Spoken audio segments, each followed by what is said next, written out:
الشيطان الرجيم بسم الله الرحمن الرحيم بل قالوا أضغاث أحلام بل افتراه بل هو شاعر فليأتنا بآية كما أرسل الأولون ما آمنت قبلهم من قرية أهلكناها أفهم يؤمنون۔ بلکہ وہ لوگ تو یہ کہتے ہیں کہ یہ قرآن کریم کی آیات پراگندہ خواب ہیں، بلکہ یہ اس کی اپنی گھڑی ہوئی چیز ہے، بلکہ یہ شاعر ہے، ورنہ اسے ہمارے پاس کوئی ایسا معجزہ لانا چاہیے جیسا کہ پہلے رسولوں کو معجزات دے کر کے بھیجا گیا تھا۔ حالانکہ جس بستی کو بھی ہم نے اس سے پہلے ہلاک کیا،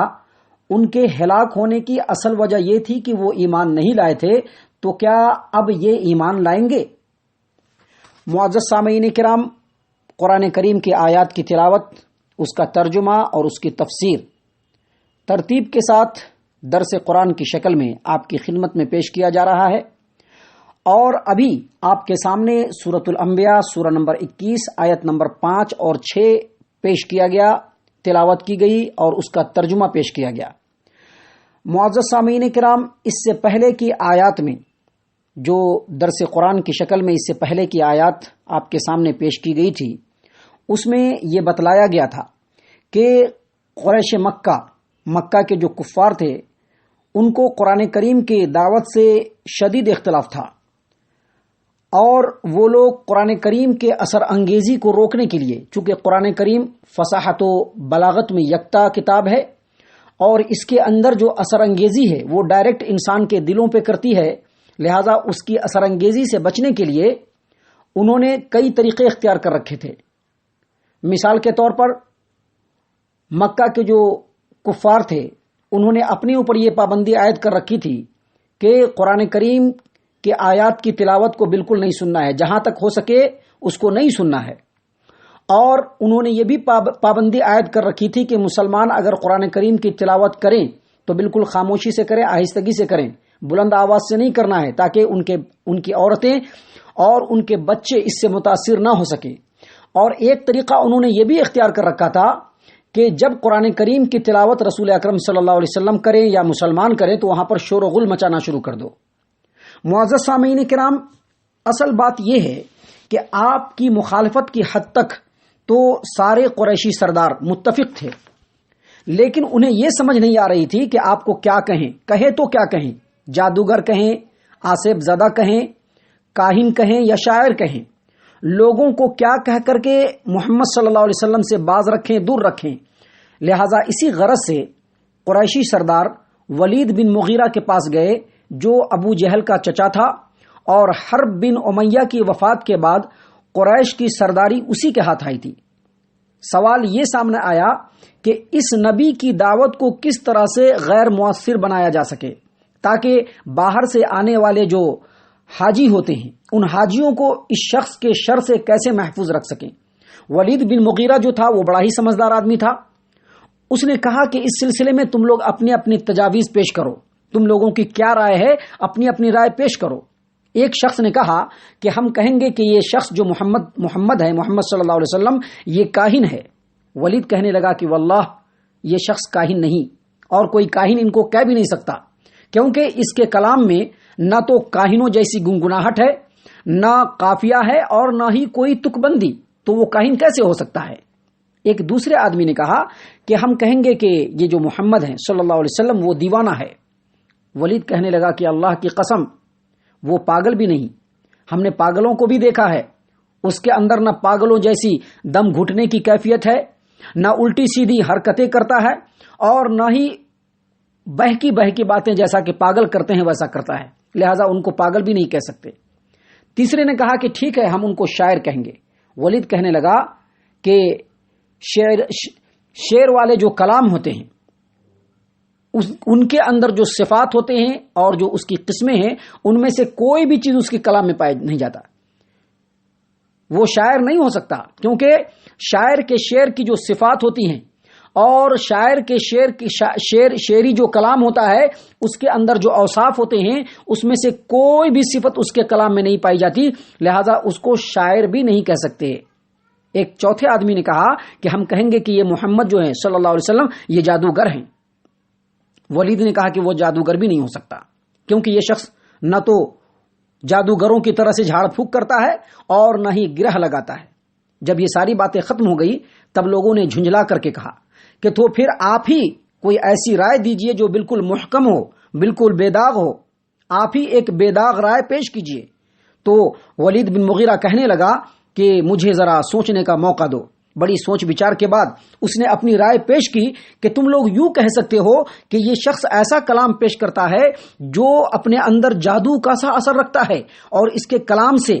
بھائی بھائی میں پھوٹ پڑ جاتی ہے، باپ بیٹے میں دراڑ پیدا ہو جاتی ہے، شوہر بیوی سے جدا ہو جاتا ہے، اور کنبے قبیلے میں پھوٹ پڑ جاتی ہے۔ اس طرح کی بات کہو تو انشاءاللہ اس طرح کی بات کہو تو کام بن سکتا ہے۔ اس نے کہا کہ اگر اس طرح کی بات کہو کہ یہ شخص ایسا کلام پیش کرتا ہے جو بالکل جادو کا سا اثر رکھتا ہے، جس سے بھائی بھائی سے، باپ بیٹے سے، شوہر و بیوی سے جدا ہو جاتے ہیں اور کنبے قبیلے میں پھوٹ پڑ جاتی ہے، اگر ایسا کہو تو تمہارا کام بن سکتا ہے۔ لہٰذا اسی تجویز پر سب لوگ متفق ہو کر کے رخصت ہو گئے،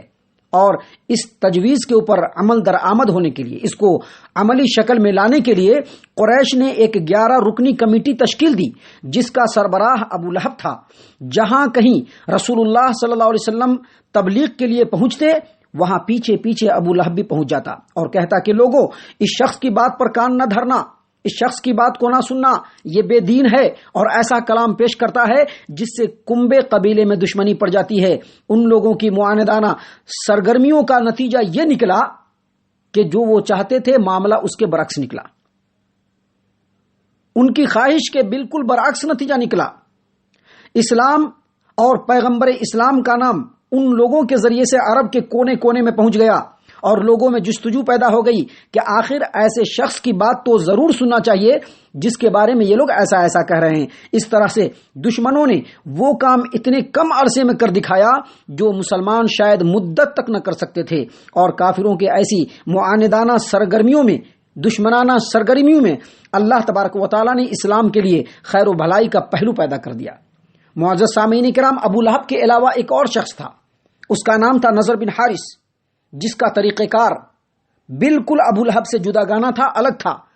ابو لہب ایک دوسرے انداز میں کام کر رہا تھا، اور نضر بن حارث اسلام کے خلاف ایک دوسرے انداز میں اپنی کارستانیوں کو انجام دے رہا تھا۔ لہذا ایک دفعہ وہ سرداران قریش سے کہنے لگا کہ اے قریشیو، محمد صلی اللہ علیہ وسلم تمہارے نزدیک سب سے زیادہ پسندیدہ تھے، سچے اور امانت دار آدمی تھے۔ اب اگر وہ اللہ کا پیغام لے کر کے آئے ہیں تو تم کبھی ان کو شاعر کہتے ہو، کبھی کاہن کہتے ہو، کبھی پاگل اور جادوگر کہتے ہو، حالانکہ نہ وہ شاعر ہیں، نہ کاہن ہیں، نہ پاگل ہیں اور نہ جادوگر ہیں، کیونکہ ہم ایسے لوگوں کو خوب خوب جانتے ہیں۔ اہل قریش، سوچو یہ مصیبت کیسی تم پر پڑی ہے۔ اور پھر اس مصیبت کا حل نضر بن حارث نے اس طرح سے ڈھونڈا کہ وہ خود حیرہ چلا گیا۔ حیرہ ایک جگہ ہے، وہاں چلا گیا اور وہاں سے بادشاہوں کے حالات اور رستم و اسفندیار کے قصے سیکھے۔ پھر یہ بھی ابو لہب کی طرح ہر اس مقام پہ جا پہنچتا جہاں پر پیغمبر اسلام تبلیغ کے لیے جاتے، اور وہاں پہنچ کر یہ اپنے قصے لوگوں کو سنا کر پوچھتا کہ آخر محمد صلی اللہ علیہ وسلم کا کلام مجھ سے بہتر کیسے ہو سکتا ہے؟ جیسا وہ کہتا ہے اس سے بہتر میں قصہ سناتا ہوں۔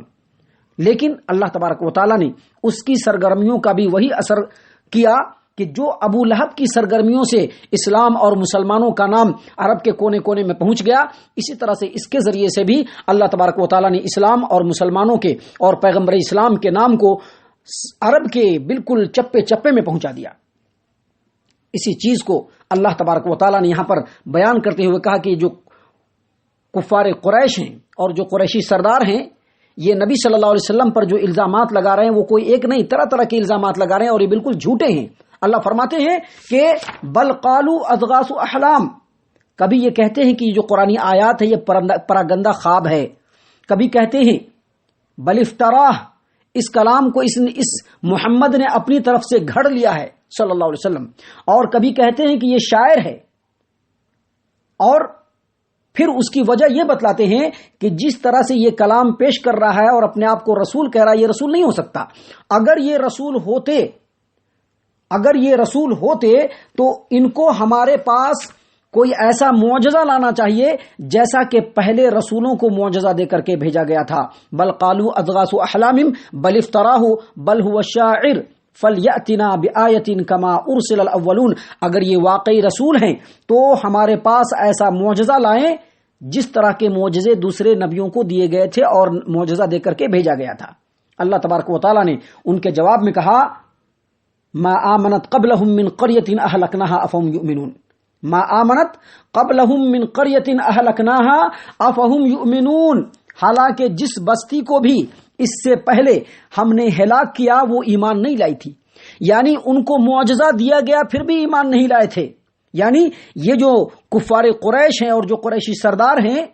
وہ معجزہ کا مطالبہ تو اس طرح سے کر رہے ہیں جیسے ایمان لانے کے لیے بالکل تیار بیٹھے ہیں، بس محمد صلی اللہ علیہ وسلم کے ذریعے سے ایک معجزہ ان کو دکھا دیا جائے اور جیسے ہی معجزہ دیکھیں گے ایمان لے آئیں گے۔ حالانکہ پچھلی قوموں کو جن نبیوں کی دہائی اور ان کو جو معجزہ دیا گیا تھا ان کی دہائی یہ قریشی سردار دے رہے ہیں۔ ان پچھلی قوموں کو جو اصل ہلاک کیا گیا اس کی اصل وجہ یہی تھی کہ انہوں نے معجزہ کا مطالبہ کیا اور جب معجزہ ان لوگوں نے دیکھا تو ایمان نہیں لائے، جس کی وجہ سے اللہ تبارک و تعالیٰ نے ان کو ہلاک و برباد کر دیا۔ اب اس کی کیا ضمانت ہے کہ ان کفار قریش کو بھی، مکہ کے مشرکین کو بھی معجزہ دکھایا جائے اور یہ معجزہ دیکھ کر کے ایمان لے آئے؟ اس کی کیا گارنٹی ہے، اس کی کیا ضمانت ہے؟ گویا یہ لوگ بھی سابقہ قوم کی طرح سے ہلاکت کے در پہ ہیں اور ہلاک و برباد ہو جانا چاہتے ہیں۔ معزز سامعین کرام، ابھی باتیں اور بھی ہیں جو مشرکین مکہ کے اعتراضات اور ان کے شبہات کے جواب میں اللہ تبارک و تعالیٰ نے آگے بیان فرمائے ہیں، انشاءاللہ اس کا تذکرہ دھیرے دھیرے آپ کے سامنے پیش کیا جائے گا۔ یہاں پر ان آیتوں میں اللہ تبارک و تعالیٰ نے ہم تمام کو یہ بتلایا ہے کہ یہ جو قرآن کریم ہے یہ نبی صلی اللہ علیہ وسلم کی طرف سے نبی صلی اللہ علیہ وسلم کے اوپر اللہ کی طرف سے نازل کی ہوئی کتاب کی ہوئی آیات ہیں، جس کے اوپر ایمان لانا اور اس کے مطابق عمل کرنا ہر انسان کے لیے ضروری ہے۔ لہٰذا ہمیں چاہیے کہ جو آیات اللہ تبارک و تعالیٰ نے ہمارے لیے نازل فرمائی ہیں ہم ان آیات کے اوپر غور و فکر کریں، تدبر کریں اور اللہ تبارک و تعالیٰ جو چاہتا ہے ہم اس کو پورا کرنے کی کوشش کریں۔ اللہ تبارک و تعالیٰ ہم تمام کو نیک توفیق عنایت فرمائے، آمین یا رب العالمین۔ وما علینا الا البلاغ المبین۔